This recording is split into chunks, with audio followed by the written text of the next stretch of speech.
Flight attendant pours hot coffee on black triplets until call to billionaire dad grounds the flight. But what happened in those 42 minutes before that call, before anyone knew who these children's father was, before the evidence was revealed, shows a truth about racism on airplanes that will make you question every silent passenger you've ever been. You little thieves stole my phone and probably stole those first-class tickets too. The flight attendant's voice was venomous, her face twisted with rage as she stood over 3 12-year-old black children. I know you're kind. Always taking what doesn't belong to you. Well, not on my flight. The words hit 12-year-old triplets Aiden, Maya, and Zara Parker like bullets. They sat in seats 3A, 3B, and 3C of United Flight 1847 from Chicago to Atlanta, their faces already red and blistering from where hot coffee had been deliberately poured on them moments before.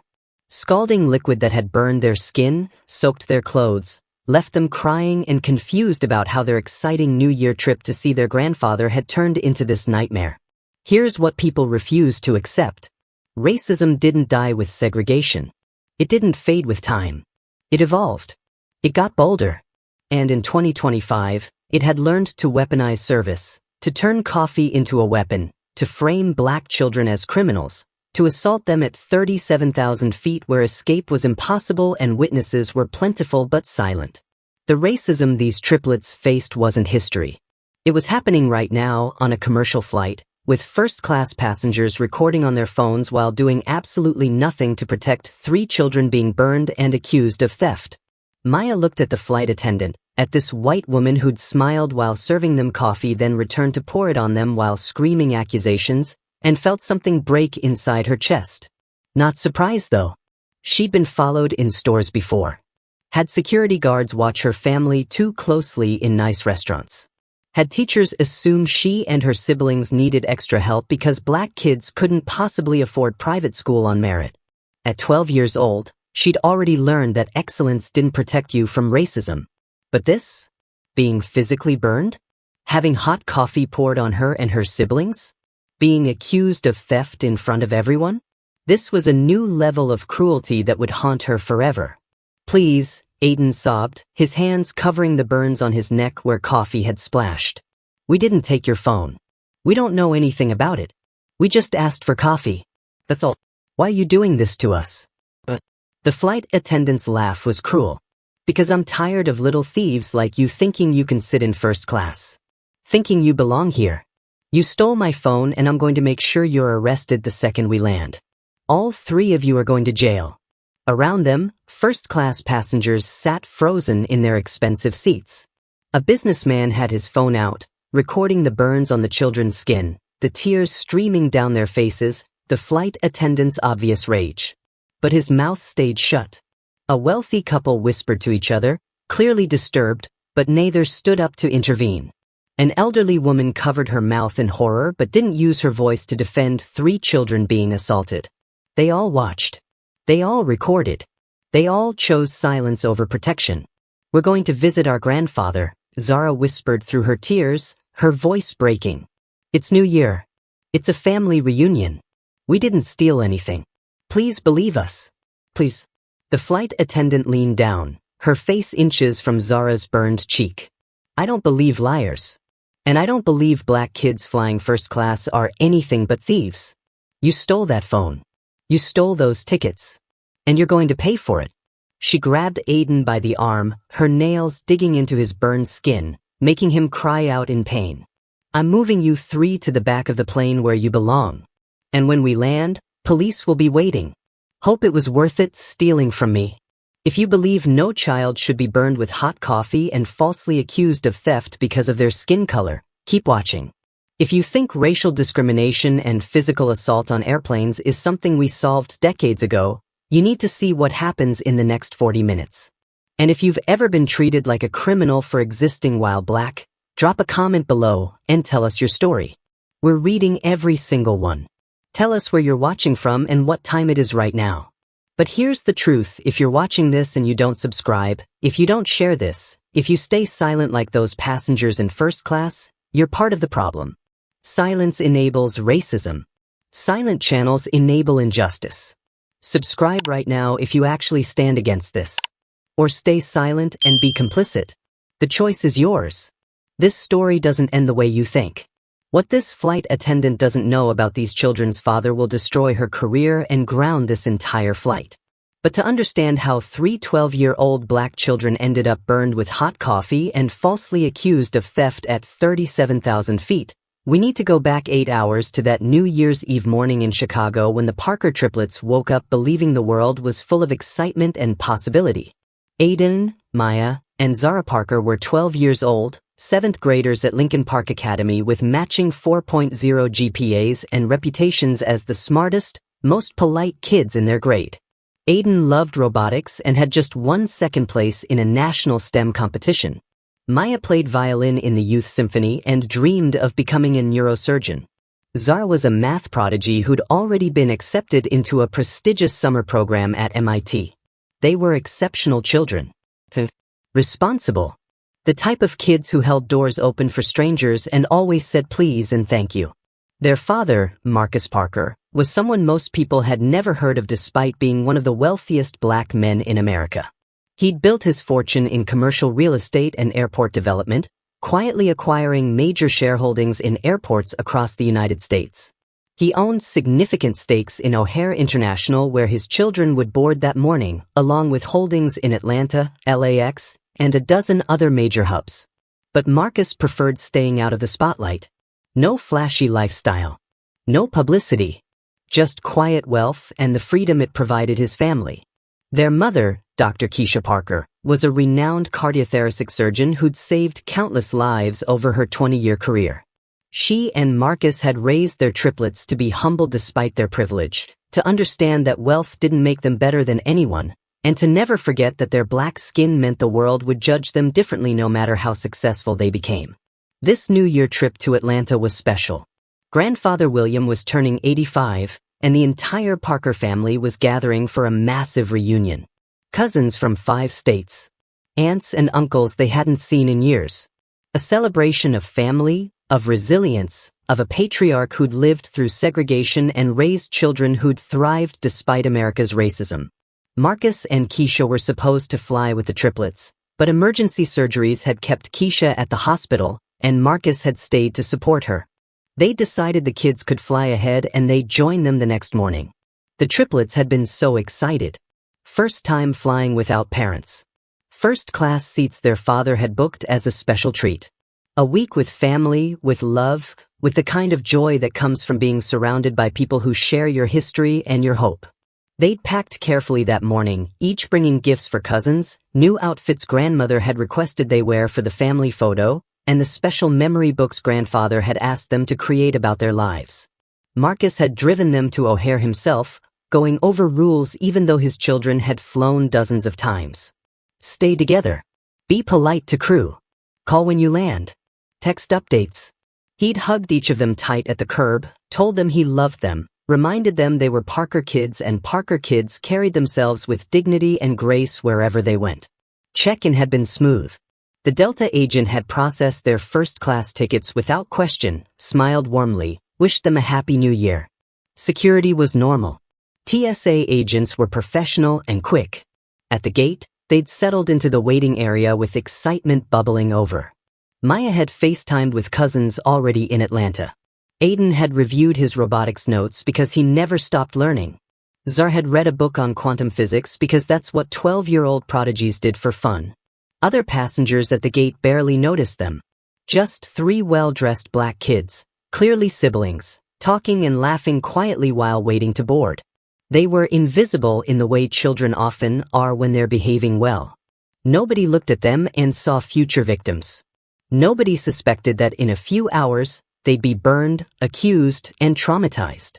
Boarding had been uneventful at first. They'd walked down the jetway with their small carry-ons, found seats 3A, 3B, and 3C in first class, and settled in with the wonder of kids who didn't fly first class often enough to take it for granted. The seats were huge. The legroom was incredible. They'd taken selfies to send their parents later, all 3 of them grinning, so happy, so unaware that this trip was about to become a nightmare.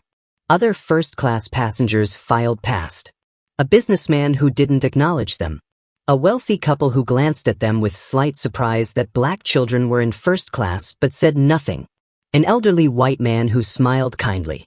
Most of the cabin crew had been pleasant. A young male flight attendant had helped them stow their bags and told them to push the call button if they needed anything.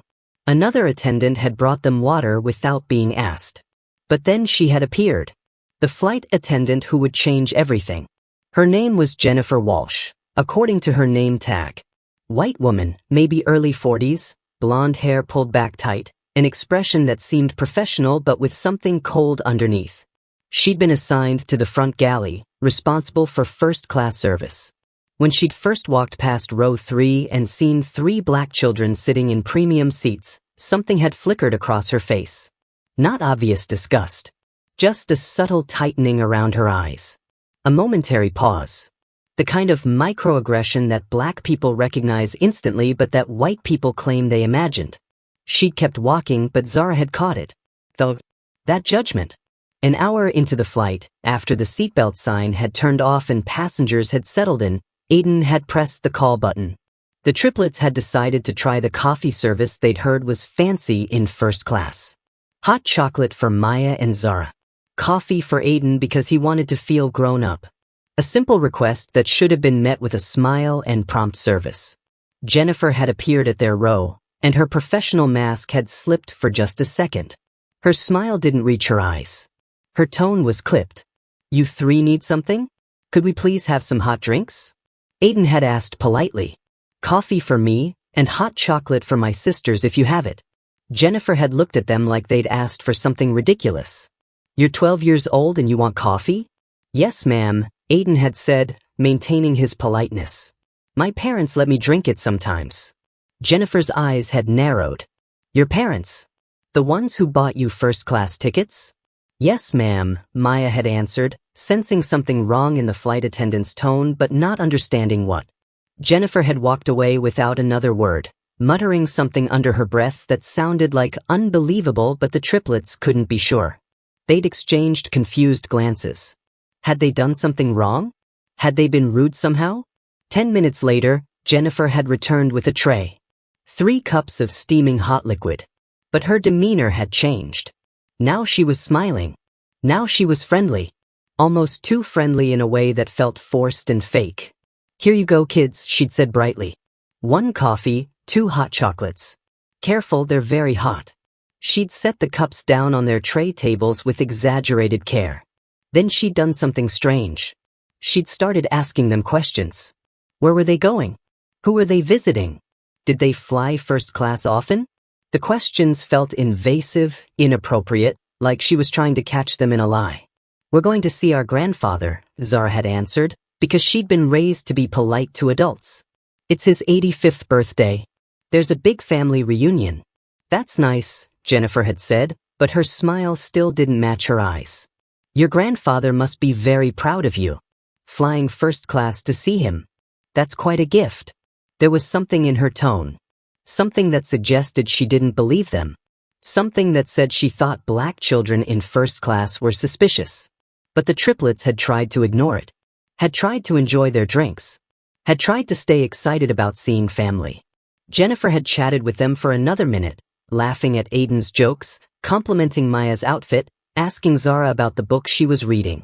And then, while leaning across Aiden to point at something out the window, she'd done something none of the children noticed. Her hand had moved quickly, deliberately, sliding her iPhone between the seat cushion and the armrest of Aiden's seat. Tucking it just deep enough to be hidden but shallow enough to be found.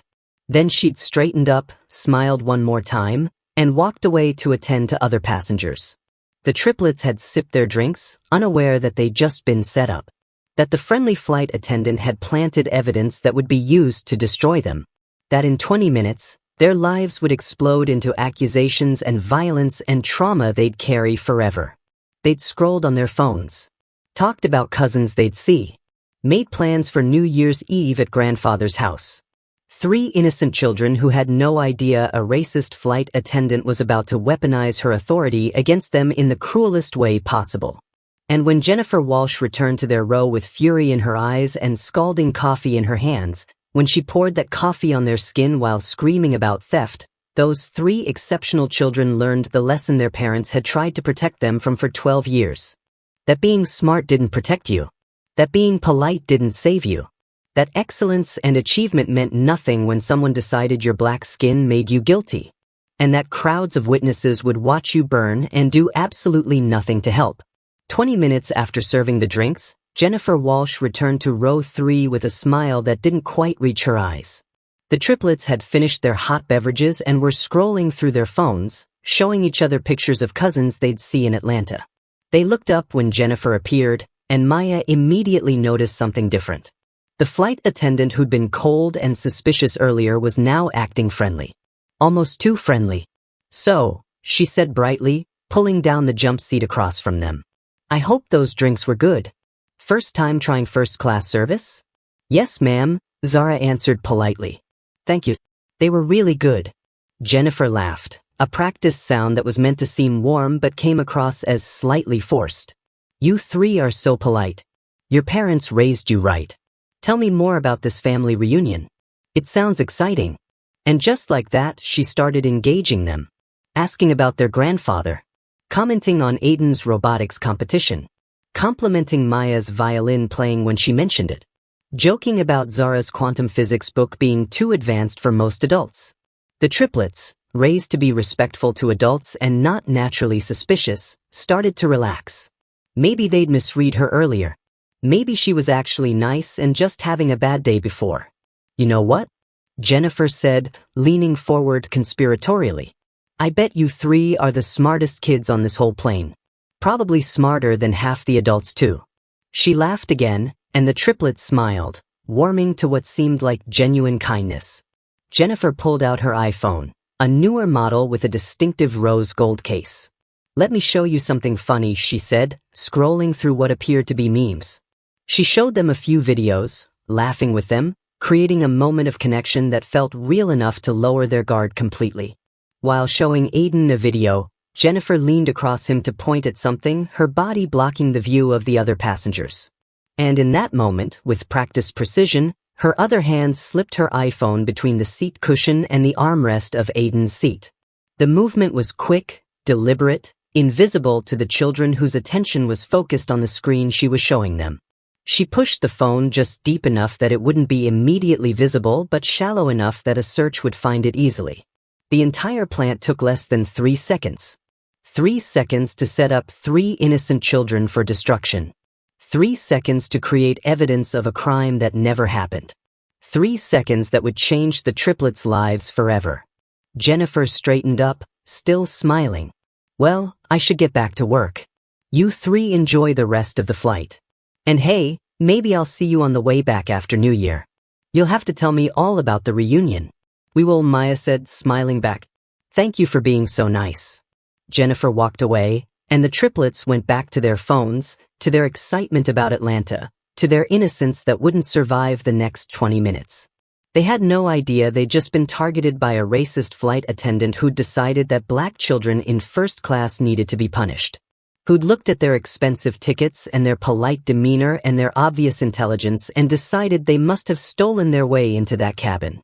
Around them, first class continued its usual rhythm. The businessman was working on his laptop. The wealthy couple was watching a movie. Other passengers were reading, sleeping, existing in their own bubbles. Nobody had noticed Jennifer's sleight of hand. Nobody had seen the phone being planted. Nobody suspected that 3 children were about to become victims of a calculated setup. In another section of first class, a young black man in his late 20s sat in seat 5C. His name was Devin Matthews, a software engineer heading to Atlanta for work. He'd been watching Jennifer interact with the triplets, and something about her body language had set off alarm bells in his mind. He'd noticed her cold expression when first serving them, had seen the forced nature of her friendliness just now. Had caught something in the way she'd leaned across the boy that felt rehearsed, deliberate. Devin didn't know what Jennifer had done. Didn't see the phone being planted. But his instincts, honed by a lifetime of recognizing when white people were performing rather than being genuine, told him something wasn't right. So he did something that would later save 3 children from injustice. He unlocked his phone, opened the camera app, and started recording. Just in case. Just because something felt wrong. Just because he'd learned long ago that black people needed evidence when white people decided to cause problems. He didn't know yet that his decision to record would be the difference between 3 children being believed or being arrested. He just knew something was off. And he was right. Jennifer Walsh had returned to the galley at the front of first class, and now her expression shifted again. The fake friendliness disappeared, replaced by something calculating and cold. She spoke quietly to 2 other flight attendants, her face arranged in concern and distress. "My phone is missing," she said loudly enough for nearby passengers to hear. "My iPhone. I had it 20 minutes ago and now it's gone. Someone must have taken it." The other flight attendants looked concerned. "Are you sure? Maybe you left it somewhere." "I'm positive," Jennifer insisted. "I had it right here. And now it's gone. Someone on this flight stole my phone." She pulled out another phone, a backup that she'd kept hidden. "I'm going to call it. If someone took it, we'll find it. And whoever stole it is going to be in serious trouble." Her finger hovered over the call button. And in row 3, 3 innocent children were seconds away from having their lives destroyed by a woman who'd decided their blackness made them criminals. Who'd planted evidence to justify the racism she'd been harboring from the moment she saw them. Jennifer pressed call. And in the quiet of first class, a phone started ringing. The distinctive iPhone ringtone cutting through the ambient noise of the cabin. Getting louder. Closer, coming from row 3. Coming from exactly where Aiden, Maya, and Zara Parker sat, completely unaware that the phone ringing beneath Aiden's seat was about to be used as a weapon against them. That in seconds, they'd be accused, assaulted, and traumatized. That their New Year reunion would be destroyed. That their childhood innocence would be burned away along with their skin. Jennifer's face transformed. The concerned expression melted into rage. Righteous fury that would have been appropriate if the theft had been real but was actually just racism finding its excuse. She started walking toward row 3, her steps quick and deliberate, her jaw set, her hands already clenching into fists. Devin, still recording, felt his stomach drop. Something bad was about to happen. He could feel it. And he was right. The phone kept ringing. And 3 12-year-old children looked up in confusion, not understanding why everyone in first class was suddenly staring at them. Not knowing that the ringing phone would be blamed on them. Not realizing that the friendly flight attendant who'd just been joking with them was about to become their worst nightmare. Jennifer reached row 3, and her voice cut through the cabin like a knife. "That's my phone. You little thieves stole my phone." And the nightmare that had been carefully constructed, deliberately planned, and executed with cold precision was about to destroy 3 innocent children while a plane full of witnesses watched and did nothing. Jennifer Walsh stood over row 3 with her backup phone in hand, the ringing getting louder from somewhere in Aiden's seat. Her face was twisted with an anger that seemed disproportionate, excessive, performative in a way that should have made people question her authenticity. But nobody did. Because she was a white flight attendant with authority, and they were 3 black children who'd just been caught with stolen property. "Check his seat," Jennifer commanded another flight attendant who'd rushed over. "My phone is in there. I can hear it. These kids stole it." "Ma'am, we didn't take anything," Maya said quickly, her voice shaking with confusion and fear. "We've been sitting here the whole time. We don't have your phone." Jennifer ignored her completely, gesturing urgently at Aiden. "Stand up. Let's see what you're hiding."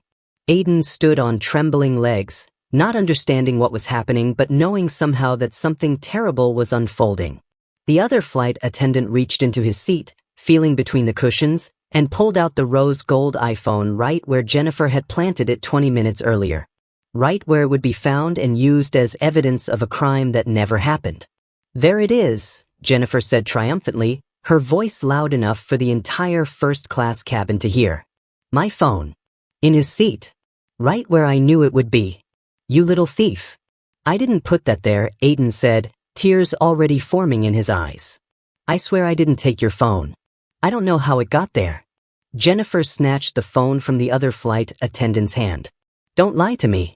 You 3 have been suspicious since you boarded. First-class tickets you probably didn't pay for. Designer clothes you probably stole. And now my phone. I'm calling the captain. You're all being arrested the second we land." Around them, First-class passengers watched with mixed expressions. Some looked uncomfortable. Some looked convinced of the children's guilt. But none spoke up to defend them.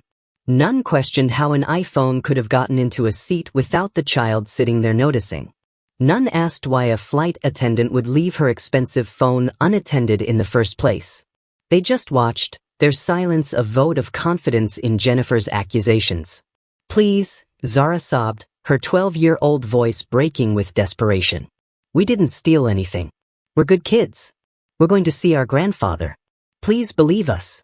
"Good kids?" Jennifer's laugh was cruel. "Good kids don't steal. Good kids don't sit in first-class seats they don't belong in. You three are thieves, plain and simple." She turned to address the cabin, playing to her audience. "This is what happens when you let people who don't belong in first class sit here. They steal from the crew. They steal from passengers. Well, not on my flight. These three are going to learn what happens when you steal from me." The businessman who'd been recording pulled out his phone again, capturing this moment, but still said nothing. The wealthy couple whispered to each other, their expressions suggesting they believed Jennifer's version of events. An elderly woman shook her head sadly, looking at the triplets like they were criminals who'd disappointed her. The judgment in first class was swift and unanimous. Black children accused of theft by a white authority figure? Guilty until proven innocent. Actually, just guilty. No proof needed beyond their skin color and their presence in a space where they supposedly didn't belong. "We need to check if they stole anything else," Jennifer announced. "I want their bags searched. I want security waiting when we land. And I want them moved to the back of the plane where they should have been sitting all along." But before anyone could move, before the other flight attendants could even respond, Jennifer did something that crossed a line from accusation into assault. Something that would leave physical scars to match the emotional trauma. She walked back to the galley, grabbed the coffee pot that had been warming for the past hour, and returned to row 3 with scalding liquid and unmistakable intent. "You want to steal from me?" Jennifer hissed. "Let me teach you what happens to thieves." And before anyone could stop her, before the triplets could even understand what was happening, she tilted the pot and poured hot coffee directly onto all 3 children. Before we continue, let's be clear about something. Right now, as you watch this, you have a choice. You can subscribe to this channel and help expose these incidents, or you can scroll past like those first-class passengers who watch children suffer. You can share this story and spread awareness, or you can stay silent like the cowards on that plane. Silence makes you complicit. Inaction makes you guilty. If you don't subscribe, if you don't engage, if you don't help amplify stories like this, you're no better than the passengers who recorded 3 children being burned and did nothing to stop it. The subscribe button is right there. Prove you're different. Prove you care. Or admit you're just another bystander who enables racism through silence. The screams of 3 12-year-old children being burned with coffee would haunt everyone who heard them. But not one passenger moved to help. And that silence was almost as criminal as the assault itself. The screams were immediate and piercing. Aiden, Maya, and Zara shrieked in unison as scalding coffee hit their skin, soaking through their clothes, burning flesh that had never known such pain. The liquid was nearly boiling, kept at serving temperature in the pot Jennifer had grabbed from the galley. She poured it methodically, deliberately, starting with Aiden's neck and shoulder, then moving to Maya's arm and chest, finishing with Zara's face and hands. The burns were instant. Angry red welts appeared on their brown skin, blistering almost immediately where the coffee had hit directly. Aiden's neck turned a horrifying shade of crimson. Maya's arm looked like it had been held over a flame. Zara's cheek and the side of her face swelled with burns that would scar, that would mark her forever with the evidence of Jennifer Walsh's hatred. "That's what thieves deserve," Jennifer said coldly, setting the empty pot down with a satisfied expression. "Maybe next time you'll think twice before stealing from someone." The triplets couldn't even form words. They just sobbed, their hands instinctively going to their burns then pulling away because touching made the pain worse. Their designer clothes, the ones they'd picked out to look nice for grandfather, were ruined, soaked with coffee and tears and the evidence of assault that should have had every adult on that plane calling for Jennifer's immediate arrest. But nobody moved. Nobody called for her arrest. Nobody demanded she be restrained.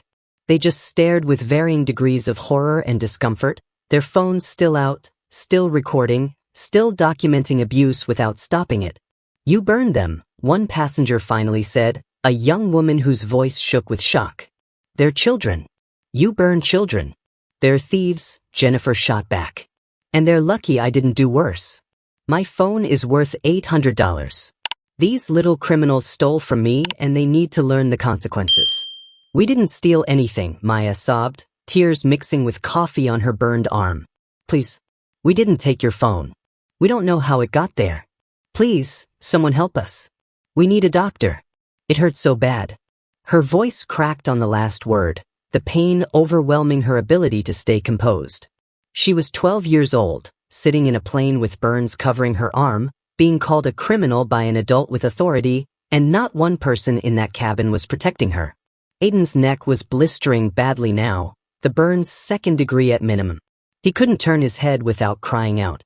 The pain was constant, throbbing, a burning sensation that wouldn't stop. He thought about his father, about how Marcus had hugged him that morning, about how safe he'd felt just hours ago. That safety was gone. Destroyed by a woman who'd decided his black skin made him a thief. Zara's face was the worst. The left side of her cheek was bright red and swelling rapidly, the burns so severe that her eye was starting to swell shut. She kept trying to touch it, to somehow make it stop hurting, but every touch made her cry out again. She was the baby of the triplets by 4 minutes, and right now she looked even younger, a small child in terrible pain, suffering while adults watched and did nothing. "They need medical attention," another passenger said, a middle-aged black woman whose voice carried authority and rage. "What you did is assault. You need to be restrained until we land." "I'm doing my job," Jennifer insisted. "These children stole from me. They're criminals. And when we land, they're being arrested. Until then, they can sit in their stolen seats and think about what they did." "We didn't steal anything," Aiden gasped through his pain and tears. Please just look at the seat. Maybe the phone fell there. Maybe there's a mistake. We would never steal. Our parents taught us better. Please believe us." But Jennifer's face was set with absolute certainty. "I know what I know. You 3 are thieves. Black kids in first class with expensive phones and designer clothes? You stole all of it. The tickets, the clothes, my phone. People like you always take what doesn't belong to you. People like you." The phrase hung in the air, making her racism undeniable to anyone paying attention. But even with the hatred so obvious, even with 3 children visibly burned and traumatized, the first-class passengers remained seated, remained silent, remained complicit. A flight attendant finally approached with a first aid kit. "Let me at least treat their burns," she said quietly to Jennifer. "They need ice. They need burn cream. Look at them. They're in serious pain."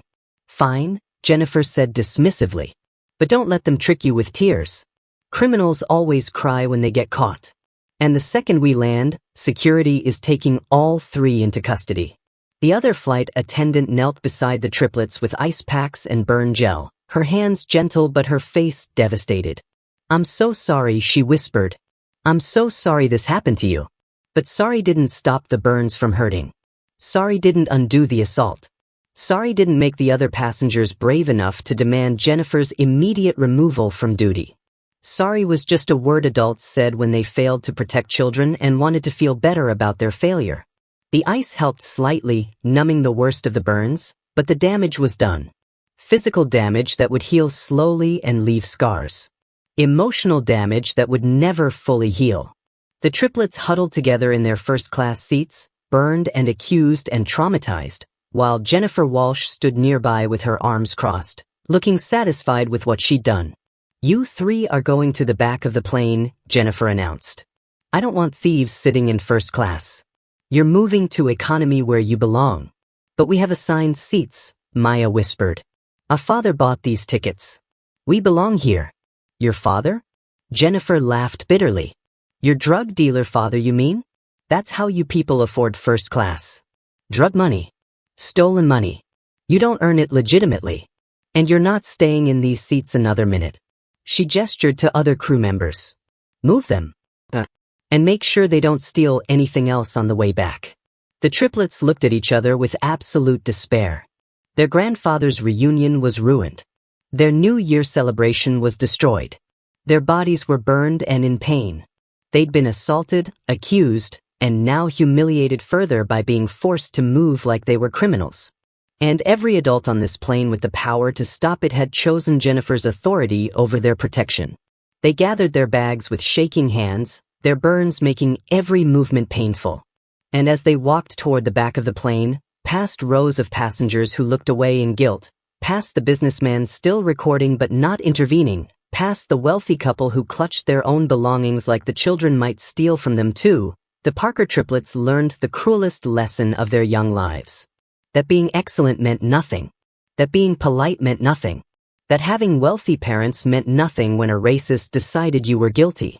That your pain was entertainment to be recorded rather than injustice to be stopped. And that the world would let you burn and then blame you for smelling like smoke.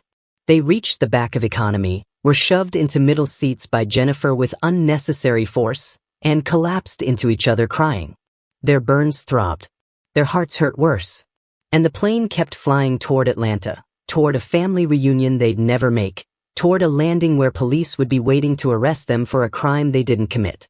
Nobody on that flight knew yet that one person had recorded the truth. That evidence existed that would prove their innocence. That their father had resources that would destroy Jennifer Walsh's life. They just knew that 3 children had been burned and accused and nobody had saved them. And the guilt of those passengers would haunt them long after the burns healed. In the cramped middle seats of economy, row 27, the Parker triplets sat crushed together, their burns still throbbing despite the ice packs the sympathetic flight attendant had given them. The burn gel helped slightly, but nothing could touch the emotional devastation of being publicly accused, assaulted, and humiliated. Around them, economy passengers stared with a mixture of curiosity and judgment, having heard whispers about the first-class thieves who'd been caught stealing from crew. Aiden's neck was swollen badly now, the burns making it painful to swallow or turn his head. Every movement sent fresh waves of pain radiating through his skin. He kept thinking about the robotics competition he'd won, about his teachers who called him brilliant, about his parents who'd raised him to believe excellence would protect him. None of it mattered. A flight attendant had looked at his black face and decided he was a criminal, and everyone had believed her. Maya's arm was covered in blisters, the burns angry and red beneath the bandages the crew had reluctantly provided. But worse than the physical pain was the humiliation. She'd been moved from first class to economy like a criminal being punished. She'd been accused of theft in front of dozens of people. She'd been burned with coffee while passengers recorded and did nothing. Her violin recital was in 2 weeks.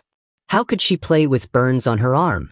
How could she focus on music when this trauma would replay in her mind forever? Zara's face was the most visible evidence of the assault. The left side was swollen, red, blistered.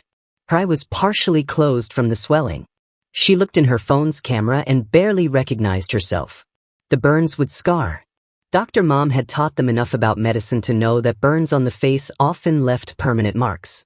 She'd carried Jennifer Walsh's racism on her skin for the rest of her life. At 12 years old, she'd been branded as a victim of hatred she didn't deserve. "We need to call Dad," Aiden whispered, his voice hoarse from crying and from the pain in his burned neck. "We need to tell him what happened. He'll know what to do." "But what can he do?" Maya sobbed quietly. "We're on a plane. Everyone thinks we're thieves. They poured coffee on us and nobody cared. Nobody helped us. What if the police really do arrest us when we land? What if nobody believes us?" The hopelessness in her voice was devastating. These were children who'd been taught that the world was fair, that truth mattered, that being good meant being protected. And in less than an hour, all of those beliefs had been destroyed by Jennifer Walsh's premeditated cruelty and the passengers' collective cowardice. An economy flight attendant, a young Asian woman whose name tag read Michelle, approached with more ice. Her eyes were red like she'd been crying. "I'm so sorry," she whispered. "What happened to you was wrong. I told the captain. I filed a complaint. But Jennifer is claiming you stole her phone and nobody is questioning her." "We didn't steal anything," Zara said through her tears and swollen face. "We don't even know how that phone got in our seat. We were just sitting there. We didn't do anything wrong." Michelle's face crumpled with sympathy. I believe you. But I'm just a junior crew member. Jennifer has been here 15 years. They believe her over everyone. And when we land, there will be police waiting. You need to call your parents. You need help. The triplets looked at each other with growing panic. Police waiting. Their grandfather's party ruined. Their parents would be devastated. And they had no way to prove their innocence.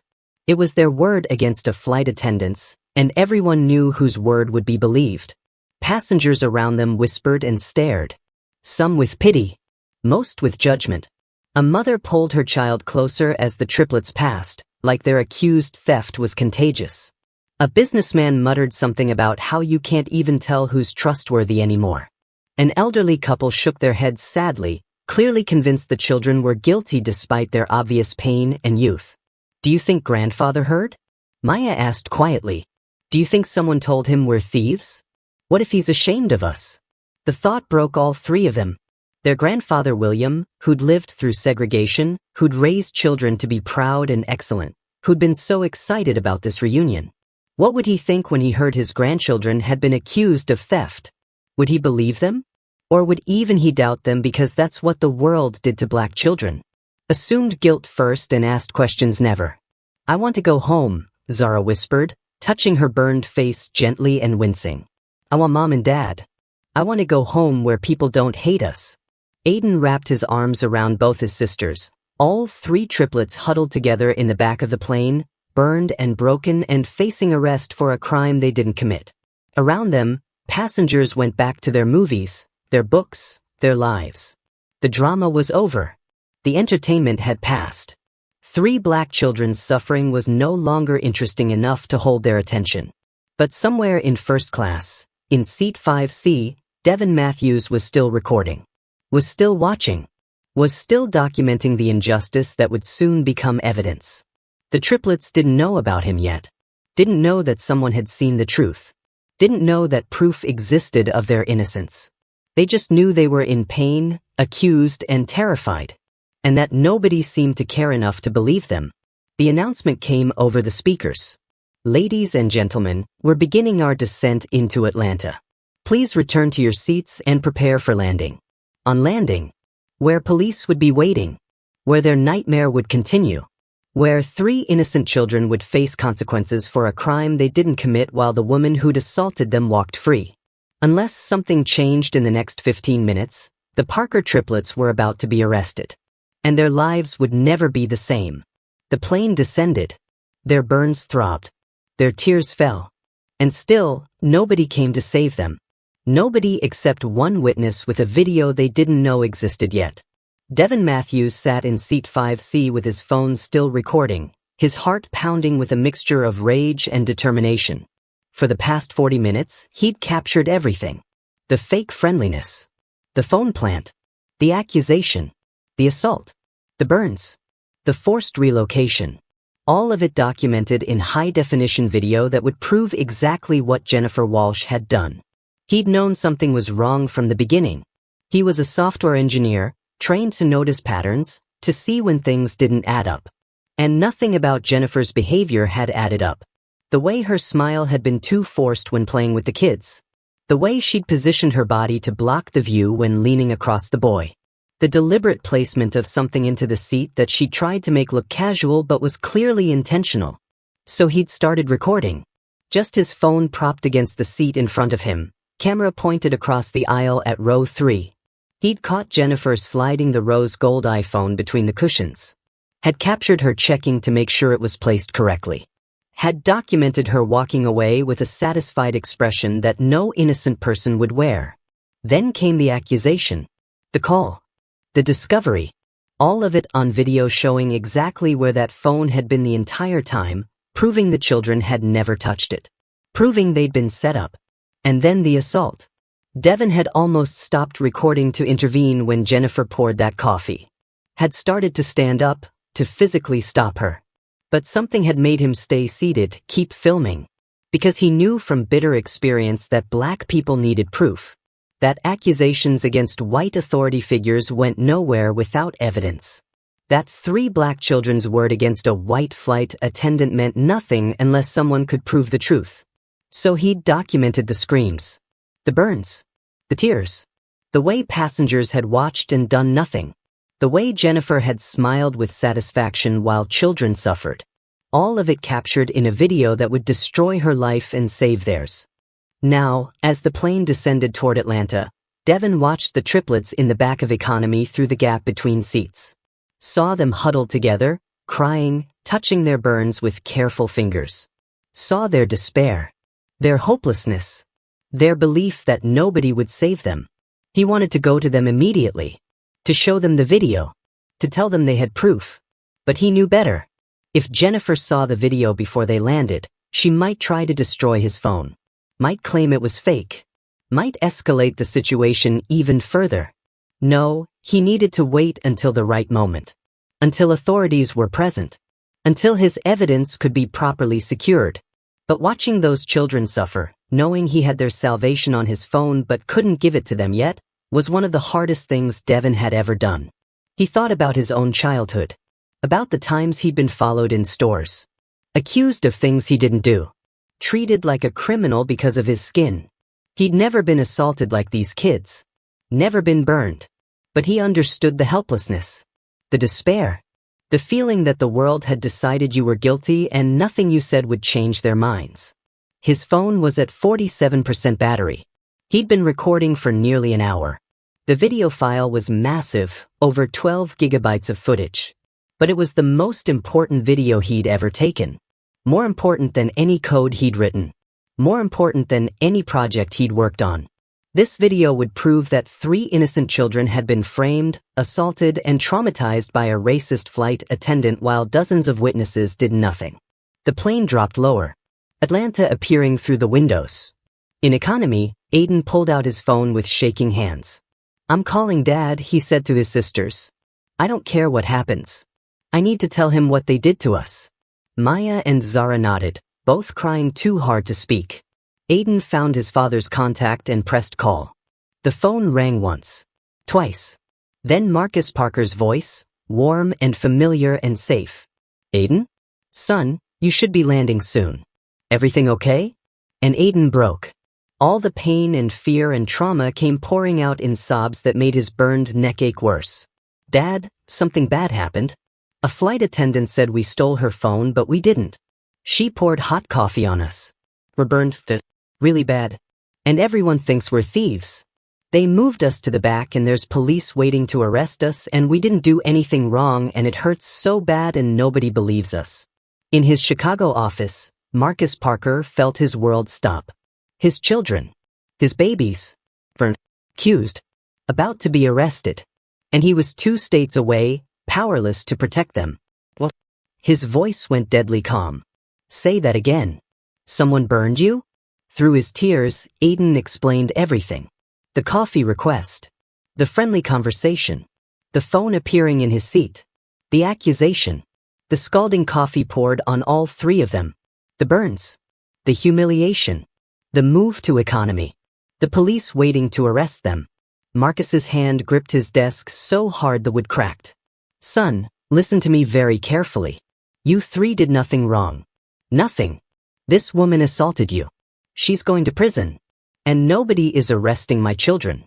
Do you hear me? Nobody." "But Dad, everyone believes her," Aiden sobbed. "They all think we're thieves. What if the police don't believe us either?"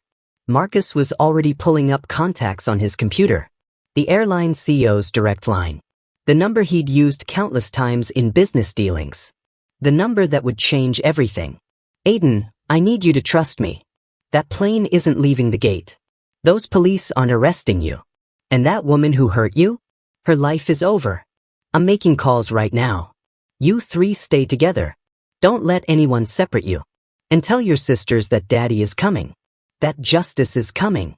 And that every single person who failed to protect you is going to answer for it." He hung up and immediately dialed another number. Richard Morrison, CEO of Delta Airlines. Personal friend. Business associate. The man whose company had just allowed Marcus Parker's children to be assaulted. This was about to become the worst day of Richard Morrison's career. and the beginning of the end for Jennifer Walsh. In seat 5C, Devin Matthews heard the announcement. Ladies and gentlemen, we've been cleared to land. Flight attendants, prepare the cabin. He secured his phone, making sure the video was backed up to cloud storage, making sure it couldn't be lost or destroyed. Soon, he'd hand this evidence to authorities. Soon, 3 innocent children would be vindicated. But for now, they still suffered. Still cried. Still believed nobody would save them. The plane touched down. And the reckoning was about to begin. Richard Morrison was in a board meeting when his personal cell phone rang with Marcus Parker's name. He almost let it go to voicemail, but something made him answer. Marcus never called during business hours unless it was urgent. "Marcus, what's up?" The voice that came through wasn't the calm, professional tone Richard knew from years of business dealings. It was ice-cold fury wrapped around barely controlled rage. "Your flight attendant just poured scalding coffee on my 12-year-old children. All 3 of them. Burned them. Then accused them of theft for a phone she planted in their seat. And now you have police waiting to arrest my kids when they land. My innocent, burned, traumatized children are about to be arrested on your airline while dozens of your passengers watched the assault and did nothing." Richard felt his blood turn to ice. "What? Marcus, what are you talking about?" "Which flight?" "Delta 1847. Chicago to Atlanta. Flight attendant named Jennifer Walsh. My triplets asked for coffee. She served them. Then planted her phone in my son's seat, accused them of theft, and poured hot coffee on all 3 of them. Second-degree burns, Richard. On children. On my children." Richard was already pulling up flight information on his laptop. "Oh my God. Marcus, I don't know what to say. This is unconscionable. I'm calling the captain right now." "You do that," Marcus said, his voice dropping even colder. "And while you're at it, remember that I own significant shares in O'Hare. In Atlanta, Hartsfield, Jackson. In 6 other major airports where Delta operates. Remember that I've invested over $2 billion in airport infrastructure that your airline depends on. And ask yourself if you want to keep my business after your employee assaulted my children." Richard's hands started shaking. "Marcus, please. Let me handle this. Jennifer Walsh will be terminated and arrested. The police at the gate will be told these children are victims, not suspects. I'll personally ensure your kids receive immediate medical care. Whatever you need. What I need is for that flight to stay on the ground until I get there," Marcus said. "What I need is every piece of evidence preserved. What I need is justice for my babies who were burned because a racist decided black kids in first class must be criminals." "You'll have it," Richard promised. "All of it. That plane isn't moving. I'm grounding it personally. And Marcus, I'm so sorry. Your children will never fly Delta again without knowing they're protected. They shouldn't have needed protection," Marcus said coldly. "They should have been safe. But I'm coming to that airport. And everyone who failed them is going to answer for it." He ended the call and grabbed his keys. His children needed him. And God help anyone who stood in his way. Richard Morrison stared at his phone, the board meeting forgotten, and made the call that would ground Flight 1847 and end Jennifer Walsh's career. The reckoning had begun. And it would be absolute. In the plane's economy section, Aiden held his sisters close. "Daddy's coming," he whispered. "Daddy's going to fix this." They didn't know yet about Devin's video. Didn't know about their father's power. Didn't know that rescue was minutes away. They just knew Daddy was coming. And for 3 burned, traumatized children, that was enough to hold on to. Their father was coming. Justice was coming. And the nightmare was finally about to end. The plane taxied to the gate. But instead of letting passengers deplane, the captain's voice came over the speakers with an announcement that made Jennifer Walsh's face go pale. "Ladies and gentlemen, we've been instructed to remain at the gate. Nobody will be deplaning until further notice. Airport security and airline executives are boarding the aircraft. Please remain in your seats." Jennifer's confident expression cracked. "What? Because," a voice said from behind her, "your crimes just caught up with you." Devin Matthews stood in the aisle, his phone in hand, his expression grim. "I recorded everything. The phone plant. The assault. All of it. And I just sent it to the airport police." Jennifer's face went from pale to white. "You what?" I documented your hate crime, Devon said loudly enough for surrounding passengers to hear. And those 3 children you burned? Their father owns half the airports in this country. You just assaulted a billionaire's kids. And everyone in first class who watched and did nothing? You're all about to learn what complicity costs. The cabin erupted in shocked whispers.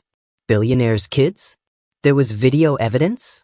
The confident racism that had allowed passengers to believe Jennifer now transformed into panic. They'd watched children be assaulted. They'd recorded it. They'd done nothing. And now there would be consequences.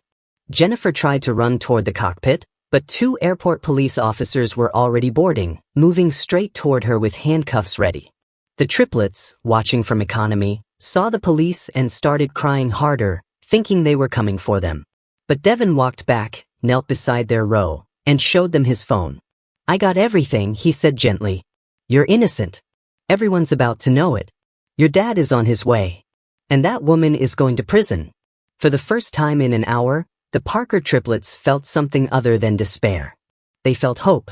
Because finally, someone had been brave enough to collect the evidence. Someone had cared enough to document the truth. Someone was going to save them. And their father was coming.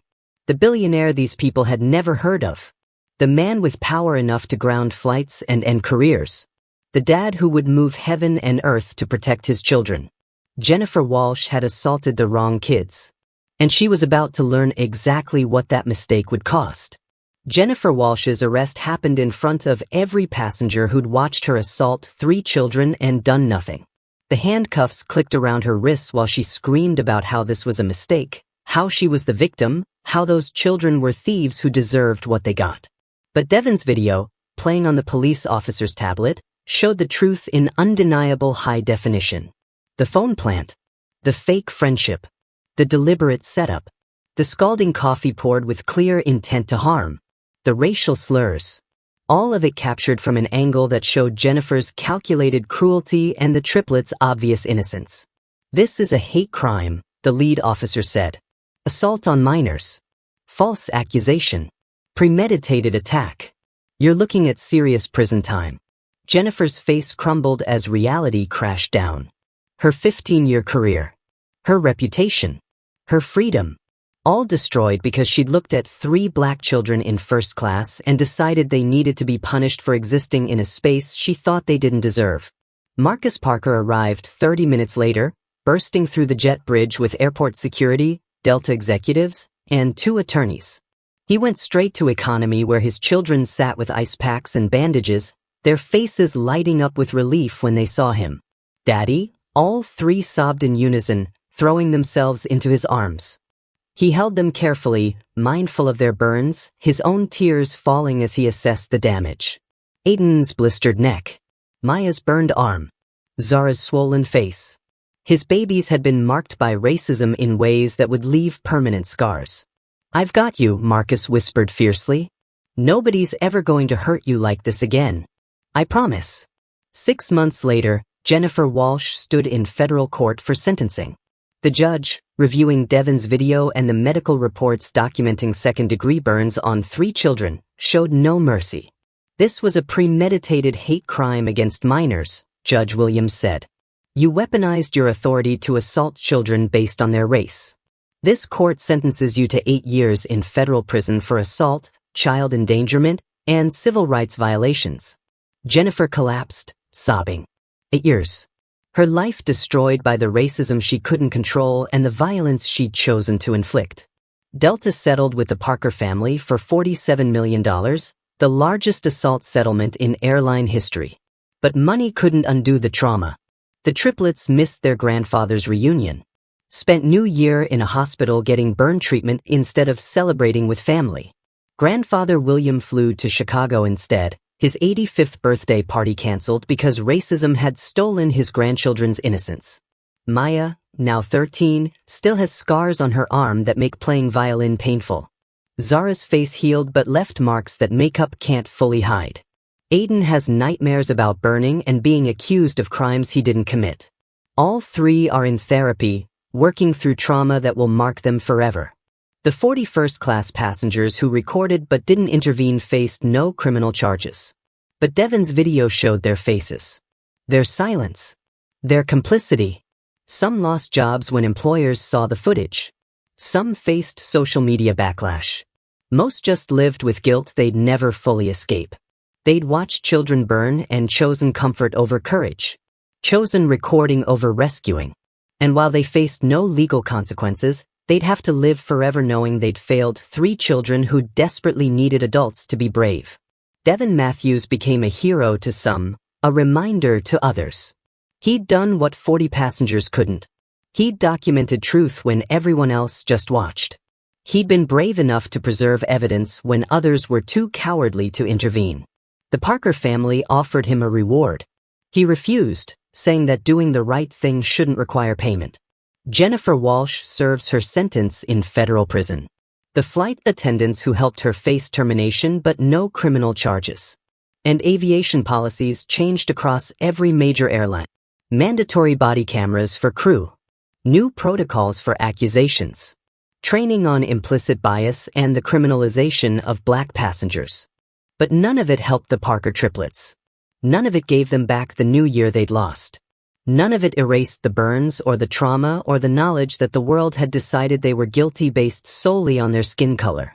Justice was served, but it came too late to prevent the damage. Too late to protect their innocence. Too late to save them from learning that excellence, wealth, and good behavior offered no protection from racism's violence. The convictions were real. The settlement was substantial. The policy changes were meaningful. But the scars remained. Physical and emotional. Visible and hidden. Permanent reminders of the day 3 12-year-old children learned that being black meant being vulnerable in ways no amount of privilege could prevent. The lesson is devastatingly simple. One person's courage saved them.